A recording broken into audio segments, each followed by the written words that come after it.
gracias por estar aquí en ¿De qué va esto? Pequeños vídeos breves sobre la esencia de determinadas obras de arte. Ya hice un vídeo sobre continuidad de los parques, este es el segundo en el que intento ampliar algunas de las cuestiones que me fascinan de este cuento de Julio Cortázar. Es su cuento más breve y sin embargo ya en él están incluidas pues todas las cosas mágicas que hace y que regala a la literatura universal. En el primer vídeo ya dije de qué iba realmente el cuento, y es que va de esa fusión de distintos planos y al final pues se encuentran todos en el mismo momento, todos los personajes. Vamos a profundizar, como digo, en estos pequeños aspectos que me encantan. Uno de ellos es los parques, es por qué ha elegido los parques como el emplazamiento, el espacio que va a unir a una de las tramas con la otra. La trama de la mujer y su amante con la trama del marido. Al final, en el cuento, se nos representa como si fuera una continuidad. Por eso me encanta el título, porque es que es tan plástico, es tan estético, que nos da rápidamente una visión de cómo va a manejar Cortázar del tiempo y el espacio en este pequeño cuento.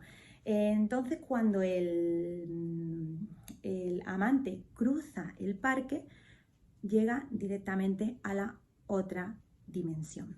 ¿Por qué ha elegido un parque? Vamos a ver, los parques son unos lugares que a todos nos inspiran confianza o alegría. Cuando hablamos de parques siempre nos imaginamos a niños corriendo, columpios. Si son parques de vegetación nos imaginamos pues a parejas dando un paseo, pero todo placentero, todo bien. Ya los parques de noche son otra cosa, que realmente lo está utilizando aquí el parque de noche, ¿vale? Pero el parque en sí yo creo que a todos nos da esa evocación a la juventud, al amor, a sitios muy agradables, con mucha vegetación. Esa vegetación es la que en un principio estaba separando la trama de los amantes de la trama del marido. Pero, como digo, a través de ese recorrido que hace el amante, que es el que cruza desde un lado del parque hacia el otro, cruza también no solo el parque, no solo un espacio, sino que cruza también una dimensión. El otro punto del que quería hablar, que me parece fantástico cómo lo trata, es precisamente ese. Cómo se mete un plano dentro de otro plano.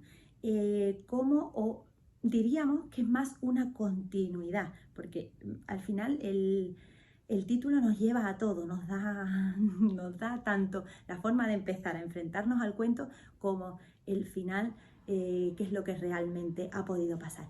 Pues esa continuidad que hay entre los planos es maravillosa.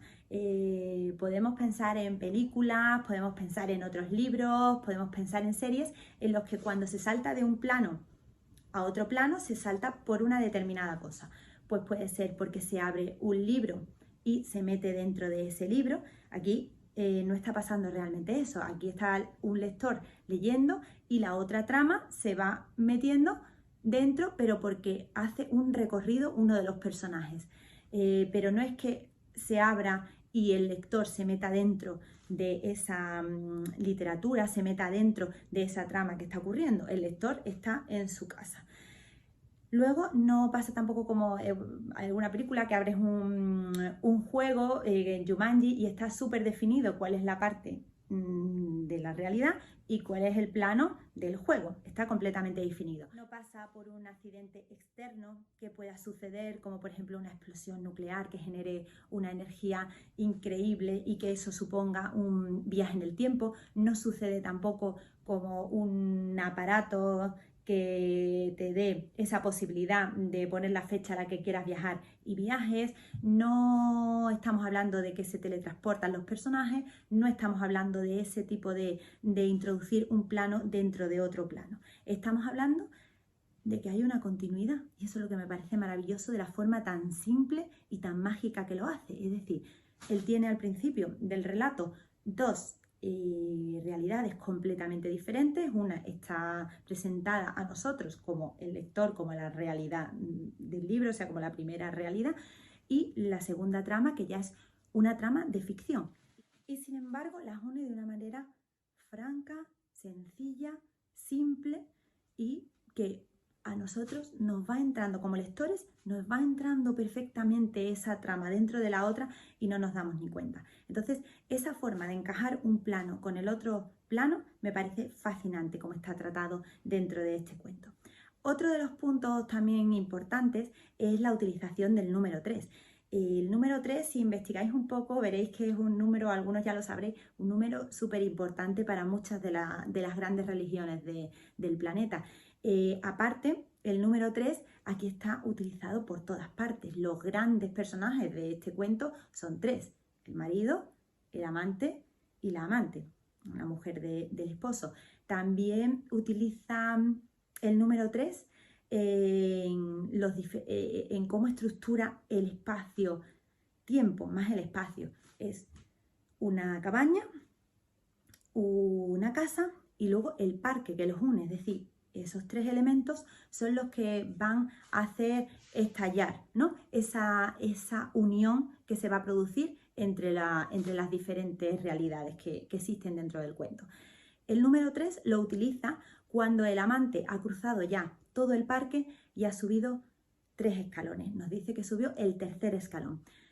Al subir esa pequeña escalera de 3 escalones, ya podemos dar por hecho que eso es un punto de no retorno, en el que el amante está ya en la misma realidad y en el mismo plano que el lector del libro, que es el marido. Nosotros, como lectores, si estamos leyendo por primera vez el cuento, aún no lo sabemos, pero si lo volvéis a releer, veréis que ya ahí, en ese momento, cuando sube los 3 escalones, ha pasado directamente el parque y ya ha quedado todo atrás. Ese punto es un punto álgido en el cuento porque ahí ya los 2 personajes que se van a enfrentar están en el mismo plano. También, mientras el amante está recordando los comentarios, las indicaciones de su amada, una de las cosas que recuerda es que, bueno, no debía estar el mayordomo, no estaba, el perro no iba a ladrar, no ladró, ¿vale? Está todo súper planeado, como dijimos en el primer vídeo. Y una vez que llega arriba, hay una primera puerta. La primera puerta está cerrada y no es. La segunda puerta tampoco es. La tercera puerta. Es ahí, en esa tercera puerta, donde está el lector que se ha recostado plácidamente para leer. Entonces, ahí también tenemos el número 3, en las 3 puertas.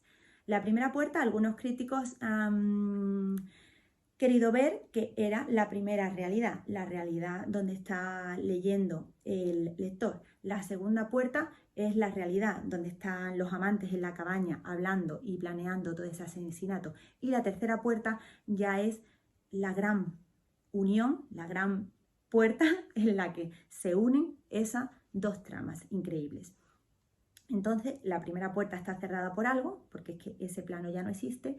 La segunda puerta, por lo mismo, está cerrado porque ese plano ya tampoco existe. Y la tercera puerta es la que está abierta, porque al estar abierta ha cerrado las 2 anteriores. Al estar ya los 2 personajes en el mismo plano, las 2 puertas anteriores, los 2 planos anteriores ya carecen de significado y no tienen importancia.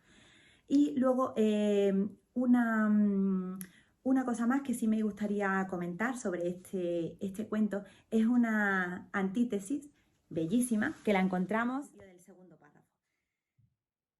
Atados rígidamente se separaron. Esta forma de escribir es hermosísima, hermosísima, y tenemos pues varios ejemplos a lo largo de este cuento, aunque sea tan escueto y tan breve. La verdad es que le ha dado tiempo a dejarnos estos regalos tan maravillosos para el lector. Es verdad que no hace ninguna concesión estética, sino simplemente va directo a todo lo que hace falta para contar la trama. Pero mira de qué forma tan dulce y hermosa cuenta cómo el amante está con esa presión, con ese agobio, y que se va poco a poco llenando de esa ira, de esas ganas de ir a matar al marido para poder así disfrutar de la libertad con su amada. Esto no lo cuenta así, como yo le he dicho, no cuenta, ay, pues estaba cada vez más nervioso. No, lo describe de una manera que utiliza un objeto para darnos el dato de cómo están los sentimientos y las emociones del personaje. Dice, el puñal se entibiaba contra su pecho. Es decir, el puñal es algo frío, un puñal es de metal, el metal normalmente está frío, pero si lo pones al lado de un pecho anhelante que está en todo ese nerviosismo de la decisión, por fin, de ir a cometer un asesinato, está dejándonos Cortázar aquí una formita de definir cuáles son las emociones en ese momento del amante a través de un objeto que es un puñal y que está cogiendo el calor del cuerpo del amante. Bueno, me parecía dar esas pinceladas muy importantes para tener ya una visión global de todo lo que es el cuento. Y ya por último, simplemente decir que el cuento termina de la misma manera en la que empieza. Y ya de esto se podría hablar muchísimo y de hecho se ha escrito muchísimo de cómo es el tiempo. El tiempo empieza diciendo que el lector había empezado a leer la novela unos días antes. Empieza con la novela y el cuento termina con la novela.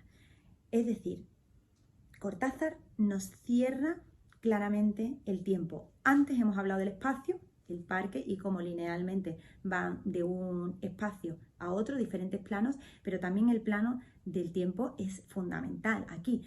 Ya habíamos comentado que el tiempo era el mismo en las dos tramas que existían dentro del cuento y ahora nos deja un final del cuento en el que ha hecho un recorrido circular, empezando por la novela y terminando por la misma novela que está leyendo el lector en su sillón de terciopelo verde. Entonces, esta es la forma que tiene Cortázar de entender el tiempo. Sabemos además que cuando nosotros estamos leyendo un libro, el tiempo para nosotros pasa de una manera diferente a como pasa para los personajes de la novela.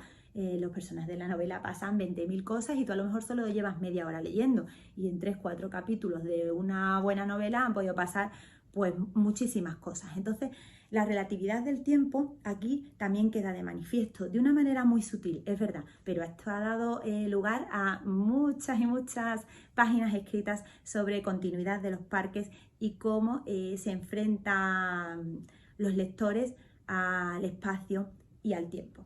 Y nada, yo creo que con esto hemos hecho una revisión de todo lo que supone este cuento. A mí me encanta. Espero que a vosotros también, que os haya encantado y nos vemos muy pronto. Muchas gracias.